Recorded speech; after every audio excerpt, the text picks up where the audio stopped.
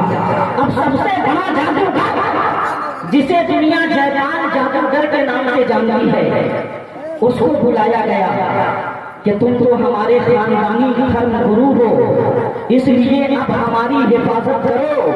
یہ بابا ہمیں چین سے نہیں رہنے دے گا. غریب نواز کے مقابلے میں اسے لایا گیا. میرے خواجہ نے ایک حصار کر کے اپنے تمام غلاموں کو اس حصار میں رکھ دیا اور فرمایا کہ اس حصار سے باہر مت جانا. سب کے سب حصار میں تھے. جیپال جادوگر خوب ہوا میں سانپ اڑاتا رہا مگر حصار کے پار نہیں ہو سکا. غریب نواز اپنی نگاہ ولایت سے اس کا جواب دیتے رہے. اس نے آسمان سے آگ کی برسات بھی کی. غریب نواز نے اس کو بھی اپنی نگاہ ولایت سے ختم فرما دیا. اب اس نے دیکھا کہ یہ تو وہ ہے, یہ تو وہی بابا ہے جس نے پورے انا ساگر کو ایک مشکیزے میں سما لیا. تو کہیں ایسا نہ ہو کہ مجھے کسی شیشی میں بند کر دے. اس لیے مقابلہ زمین پہ نہیں آسمان پہ ہو. یہ سوچ کر کے ہوا میں اڑنے لگا. ہوا میں اڑنے لگا اور اس نے کہا کہ بابا مقابلہ زمین پہ نہیں آسمان پہ ہوگا اور تم ہمیں قید نہیں کر سکتے. غریب نواز مسکراتے ہیں اور اپنے کھڑاؤن شریف کو حکم دیتے ہیں جا جا کے اس کا مقابلہ کر. میرے خواجہ کے پاؤں کا کھڑاؤن جس کو نسبت اللہ کے بلی سے ہو گئی اس میں اتنی طاقت اتنا طاقت کہ وہ کھڑاؤن اڑتا ہوا آسمان میں پرواز کرتا ہوا جیپال جادوگر کے پاس گیا اور اس کے سر پہ تڑاکر مارنا شروع کر دیا.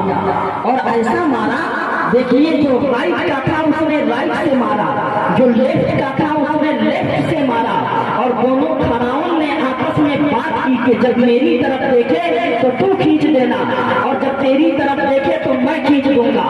اس طریقے سے پیٹتے ہوئے اسے خواجہ کے قدموں پہ گرا دیا. اب جیپال نے دیکھا یہ کوئی دنیاوی طاقت نہیں ہے, یہ کوئی جادوئی طاقت نہیں ہے جس کا مقابلہ کیا جا سکے. اس نے کہا کہ اے خواجہ جب تیرے پاؤں کی جوتی کا کھڑاؤن کا یہ عالم ہے, جب تیرے قدموں کے جلووں کا, جب تیرے تلووں کا یہ عالم ہے تو اے غریب نواز تیرے نورانی جلووں کا عالم کیا ہوگا. اے خواجہ مجھے اپنے قدموں میں رکھ لے اور مجھے سچا مسلمان بنا دے. کہہ دو سبحان اللہ. غریب نواز نے کلمہ پڑھا کر کے اس کو اسلام میں داخل کیا. کہا بول تیری کیا خواہش ہے. تو اس نے کہا کہ حضور مجھے بھی عارفیت کی منزل پہ پہنچا دیجیے.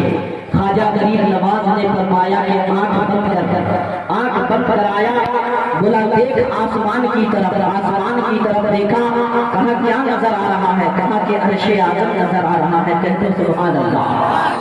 کہا زمین کی طرف دیکھ. زمین کی طرف دیکھا, کہا کیا نظر آ رہا ہے. کہا تحت الثری نظر آ رہا ہے. تحت الثری نظر آ رہا ہے.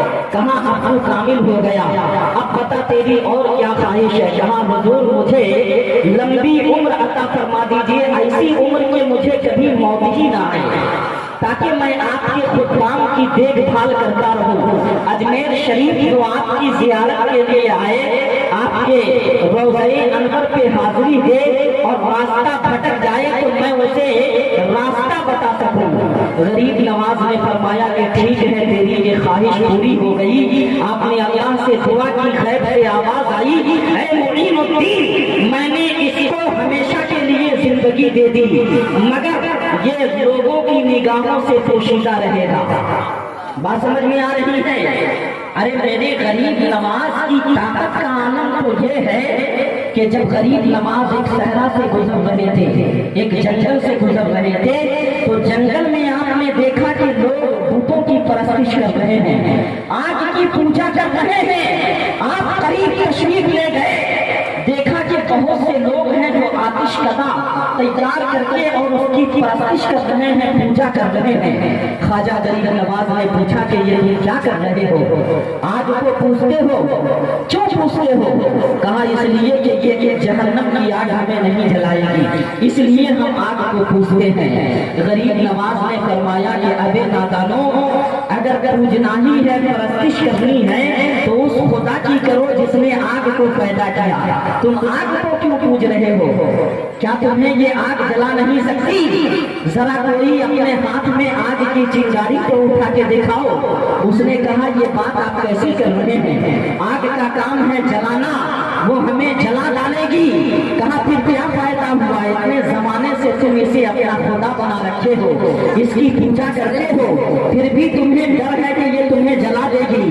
مگر خدا کی قسم، میں آگ کی پوجا نہیں کرتا، مگر اس آگ میں اتنی طاقت نہیں ہے کہ معین الدین کو جلا سکے۔ کہا اچھا ایسی بات ہے؟ کہا میری بات تو چھوڑو، یہ آگ میرے جوتے کو بھی نہیں جلا سکتی ہے، میرے لکڑی کے کھڑاؤں کو بھی نہیں جلا سکتی ہے۔ کہا اچھا ایسی بات ہے، ذرا دکھائیے۔ تو میرے خواجہ نے اپنا کھڑاؤں شریف اتار کر کے دھڑکتے ہوئے شعلے میں ڈال دیا۔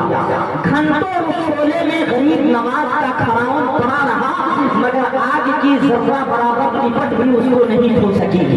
تب ان تمام لوگوں نے کلمہ پڑھ کے اسلام قبول کر لیا کہ جو سبحان اللہ۔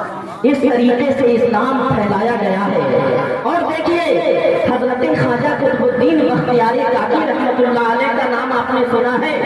خواجہ غریب نواز کے سب سے پہلے مرید اور پہلے خلیفہ حضرت خواجہ قطب الدین بختیاری کاکی رحمۃ اللہ علیہ فرماتے ہیں کہ غریب نواز کو کبھی ہم نے جلال کی نظر سے کسی کو دیکھتے نہیں دیکھا، اس لیے یہ غریب نواز کے جلال کا یہ عالم تھا کہ آپ اپنے حجرے مبارکہ سے جب عبادت کر کے باہر آتے تھے تو سامنے جو پتھر پڑے ہوئے ہوتے تھے، پتھر چٹان وغیرہ، جب آپ کی نظر جلال کی نظر اس چٹان پہ پڑتی تھی تو وہ بھوسے کی طرح ہو جاتا تھا، آٹے کی طرح ہو جاتا تھا۔ اور آپ کے جمال کی کیفیت ایسی تھی کہ آپ جب بے ہوش ہو جاتے تھے تو مجھے اور حمید الدین ناگوری کو اس طریقے سے اٹھانا پڑتا تھا، الصلاۃ الصلاۃ کہتے ہیں۔ جب نماز کا وقت ہوتا تو ہم اور عبد الحمید ناگوری رحمۃ اللہ علیہ غریب نواز کو اٹھاتے اور کہتے حضور الصلاۃ الصلاۃ، نماز کا وقت ہو چکا ہے۔ تب آپ اپنی آنکھیں کھولتے تھے اور نماز ادا فرماتے تھے وضو کر کے۔ بات سمجھ میں آ رہی ہے؟ مگر حضرت خواجہ قطب الدین فرماتے ہیں کہ ایک مرتبہ میں نے ایسا جلال دیکھا کہ اللہ اکبر کبیرہ، غریب نواز اپنے خادم کے ساتھ کہیں دعوت میں تشریف لے جا رہے تھے کہ اچانک ایک بدبخت آیا اور خادم کا ہاتھ پکڑ لیا۔ اس نے کہا کہ تم نے جو مجھ سے قرض لیا ہے وہ پیسے مجھے واپس کر۔ غریب نواز نے فرمایا کہ سنو، تمہارا پیسہ، تمہاری رقم تمہیں لوٹا دیا جائے گا، ابھی اس وقت جانے دو۔ اس نے کہا کہ نہیں، میں تو ابھی لوں گا، اسی وقت لوں گا۔ میرے غریب نواز کی عادت کریمہ تھی کہ آپ اپنے لنگر کے لیے بھی جو خرچ دیا کرتے تھے تو آپ جہاں بیٹھے ہوتے تھے اپنی چادریں مبارک کو رکھے ہوتے تھے، اسی کے ایک کونے میں ہاتھ ڈالتے تھے اور جو آ جاتا تھا وہ آپ دے دیا کرتے تھے۔ آپ کے جلال کا عالم یہ تھا کہ اس روز آپ نے اپنی چادر کو زمین پہ رکھ دی اور تمام قسم کے پتھر وغیرہ سمیٹ کر کے چادر اس پہ ڈال دیے۔ اس سے کہا کہ جتنی میری رقم ہے اتنی نکال دے۔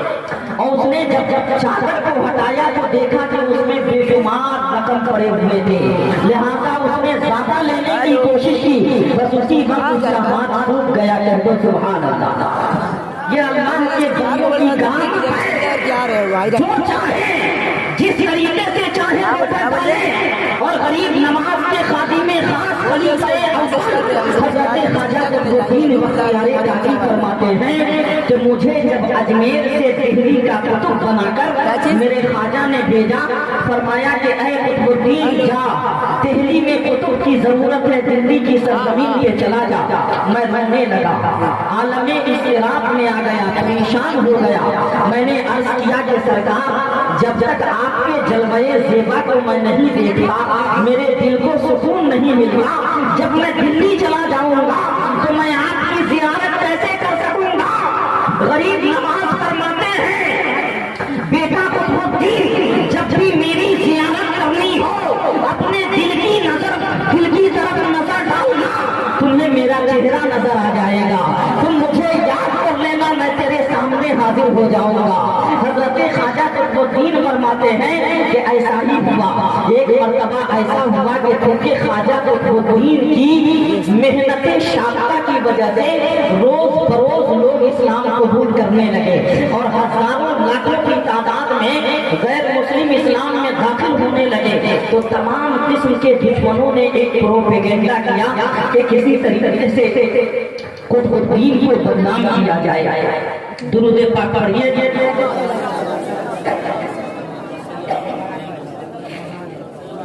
دین کے دشمنوں نے پروپیگنڈا کیا، بدنام کر دیا جائے اور انہیں دہلی سے بھگا دیا جائے، ورنہ ایک دن ایسا آئے گا کہ ایک بھی ہمارے دھرم اور مذہب کا آدمی نہیں بچے گا۔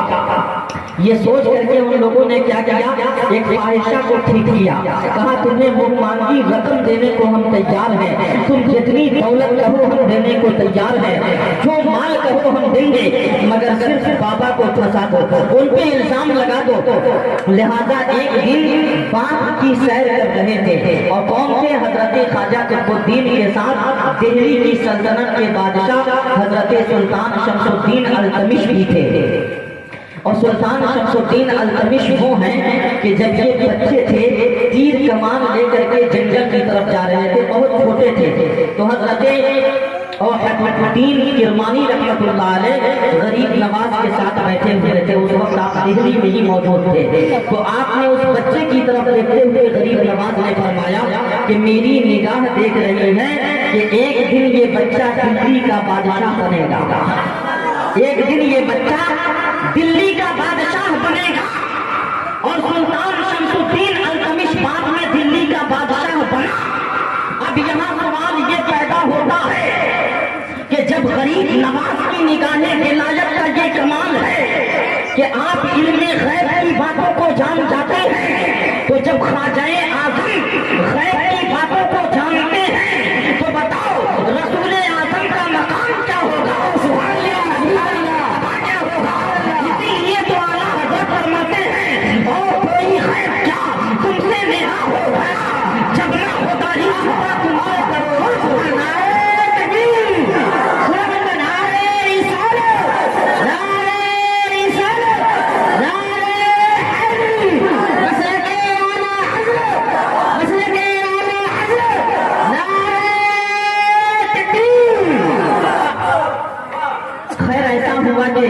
سلطان شمس الدین التمش کے ساتھ حضرت خواجہ قطبالدین بختیاری کاکی باغ کی سیر کر رہے تھے، وہ فاحشہ دوڑی ہوئی آئی، اپنا پیٹ لے کر کے آئی، پیٹ پکڑے ہوئے آئی، کہنے لگی کہ سلطان میرے اوپر بڑا ظلم ہوا ہے، میرا نکاح کرا دو، نہیں تو میں کسی کو منہ دکھانے لائق نہیں رہوں گی۔ تو سلطان نے پوچھا، بادشاہ نے پوچھا کہ بتا تیرے ساتھ ظلم کیا ہوا ہے اور کس نے کیا ہے؟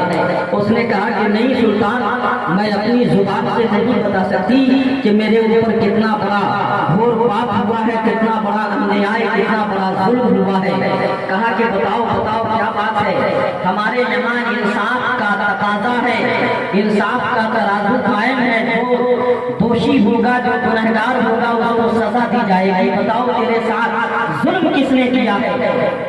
اس نے کہا کہ یہ بابا جو آپ کے ساتھ کھڑے ہیں اور آپ کے ساتھ گھوم رہے ہیں، سیر و تفریح کر رہے ہیں، انہوں نے ہی میرے ساتھ غلط کیا ہے، منہ کالا کیا ہے، اور میرے پیٹ میں جو بچہ ہے یہی کا ہے معاذ اللہ۔ اب اتنا سننا تھا کہ حضرت قطب الدین بختیاری کاکی اللہ کے اتنے بڑے ولی شرم سے اور ندامت سے ان کا چہرہ جھک گیا اور استغفر اللہ پڑھنے لگے، اور آپ کو وہ بات یاد آئی کہ آپ سے غریب نواز نے فرمایا تھا کہ بیٹے قطب الدین جب تمہیں میری ضرورت ہو مجھے پکار لینا، میں تیرے سامنے آ جاؤں گا۔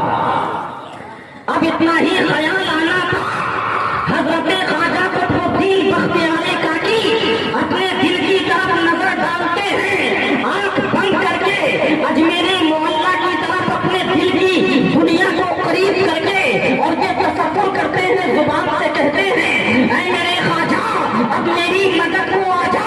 اتنا کہنا تھا کہ دیکھتے ہی دیکھتے میرے غریب نواز دہلی کی سرزمین پہ پہنچ گئے۔ اب بتائیے آج کل تو موبائل کے ذریعے آپ کسی کو خبر کرتے ہیں، کوئی ایمرجنسی ہو گیا، امریکہ فون کرنا ہے تو ڈائل کیا نمبر اور موبائل کے ذریعے بات ہو گئی، اور موبائل کا نیٹ ورک اگر فیل ہو گیا تو بات بھی نہیں ہوگی، مگر وہ اللہ کے ولیوں کا نیٹ ورک تھا جو کبھی فیل نہیں ہوتا، اور وہ ایسا نیٹ ورک کہ جیسے ہی حضرت خواجہ قطب الدین نے پکارا غریب نواز حاضر ہو گئے اور کہنے لگے بیٹے قطب الدین بتا تیرے ساتھ کیا معاملہ پیش آیا کہ تجھے میں یاد آ گیا اور تو نے مجھے یہاں بلایا۔ کہنے لگے سرکار ایسی ایسی بات ہے، یہ فاحشہ کہتی ہے کہ اس کے پیٹ میں جو بچہ ہے وہ میرا ہے۔ سرکار غریب نواز فرماتے ہیں کہ اس کا فیصلہ کوئی اور نہیں کرے گا، اس کا فیصلہ تو وہی بچہ کرے گا جو اس کے پیٹ میں پل رہا ہے۔ میرے غریب نواز نے اپنی انگشت مبارک کو اٹھا کر کے اس فاحشہ کی طرف اشارہ کیا اور فرمایا اے فاحشہ کے پیٹ میں پلنے والے بچے بتا تیرا باپ کون ہے۔ اتنا کہنا تھا جو اس کے پیٹ سے بچہ بول پڑا کہ اے غریب نواز یہ عورت جو الزام لگا رہی ہے حضرت خواجہ قطب الدین پر یہ سراسر غلط ہے، میرا باپ تو کوئی اور چرواہا ہے۔ اتنا کہنا تھا تو فیصلہ ہو گیا، کہتے سبحان اللہ۔ تو یہ اللہ کے ولی کی طاقت ہے، یہ اللہ کے ولی کا پاور ہے۔ وہی حضرت خواجہ قطب الدین فرماتے ہیں کہ میرے پیر و مرشد سرکار غریب نواز ایک مرتبہ دلی کی سرزمین پہ آئے ہوئے تھے، میری خانقاہ میں ٹھہرے تھے۔ ایک دن غریب نواز کے دریائے رحمت کو جوش آیا اور آپ نے فرمایا کہ بیٹے قطب الدین تیرے جتنے شاگرد ہیں، تیرے جتنے مرید ہیں، تیرے جتنے خادم ہیں سب کو بلا کے لے آ تاکہ میں نعمت خیر مترقبہ سے انہیں نواز دوں، نعمت خدا بندی انہیں عطا کر دوں۔ تو کہا کہ ٹھیک ہے حضور۔ سارے مرید آ گئے، سارے خلفاء آ گئے، سارے خدام آ گئے، حضرت غریب نواز نے سب کو عطا فرما دیا۔ پوچھا کہ اور کوئی بچا ہوا ہے، اور کوئی ہے؟ کہا جی حضور میرا ایک مرید ہے جس کا نام فرید الدین ہے اور وہ اس وقت چلہ میں مشغول ہے، وہی بچا ہوا ہے۔ کہا ایک کام کرو چلو اس کے پاس ہم خود چلیں گے، اس کے پاس ہم خود چلیں گے۔ غریب نواز حضرت خواجہ قطب الدین کا ہاتھ پکڑ کے لے کے گئے، دیکھے کہ ایک گوشے میں حضرت خواجہ فرید الدین گنجے شکر عبادت میں مصروف ہے، چلہ کش ہے۔ وہاں جیسے ہی آتے ہوئے ان دونوں بزرگوں کو دیکھا، ویسے ہی حضرت خواجہ فرید الدین اٹھنا چاہے مگر اٹھ نہیں سکے، کمزوری کی وجہ سے گر پڑے، اٹھ نہیں سکے، اور جیسے ہی دونوں بزرگ پہنچے انہوں نے ان کے قدموں پہ اپنا سر رکھ کر رونا شروع کر دیا۔ غریب نواز نے حضرت قطب الدین سے فرمایا کہ ان کا بایاں ہاتھ تم پکڑو، داہنا میں پکڑتا ہوں۔ پکڑ کے اٹھایا اور کہا کہ بیٹے فرید الدین تم میرے پوتے شاگرد ہو، میں تمہارا دادا پیر ہوں، میں تمہارا دادا پیر ہوں۔